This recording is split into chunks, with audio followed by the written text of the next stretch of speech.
Tiwala ang Pangulo na maaabot ng Pilipinas ang pinapangarap Sa bawat na umaga! universal healthcare para sa lahat ng mga Pilipino. Sa bawat umaga, may bagong pag-asa.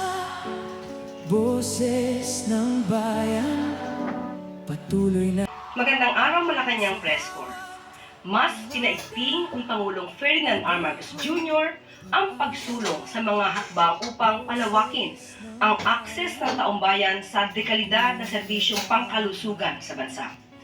Ang hangaring ito ng Pangulo ay bunga ng matagumpay na lagdaan ng kasunduan kahapon, August 25, sa pagitan ng St. Luke's Medical Center at ng PhilHealth na naglalayong mas gawing accessible ang healthcare services sa mga pribadong ospital.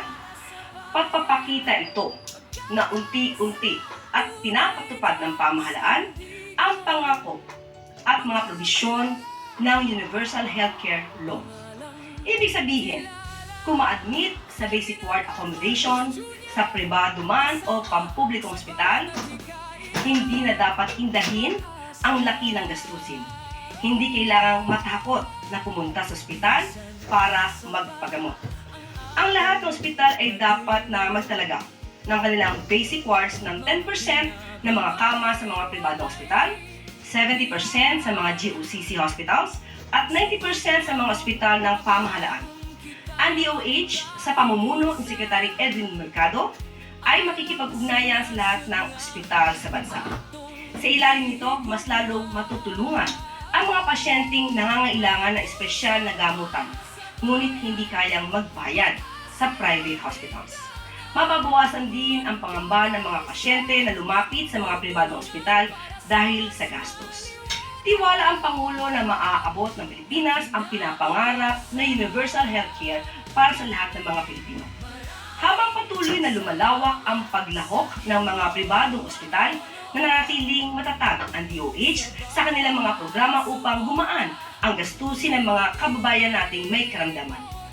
Layunin din itong matiyak ang pantay na akses sa serbisyong medikal sa buong bansa. Napakalaking bagay at simula lang siguro ito, St. Luke's ang nag-umpisa tayo sa St. Luke at paparamihin pa natin yan para lahat na talaga ng ating mga facilities, healthcare facilities ay kasama na sa mga programa natin para kahit na hindi lang yung mga may kaya ang makakapunta sa ating mga private hospital para makakuha sila ng specialized na healthcare na kuminsan ay kinakailangan nila.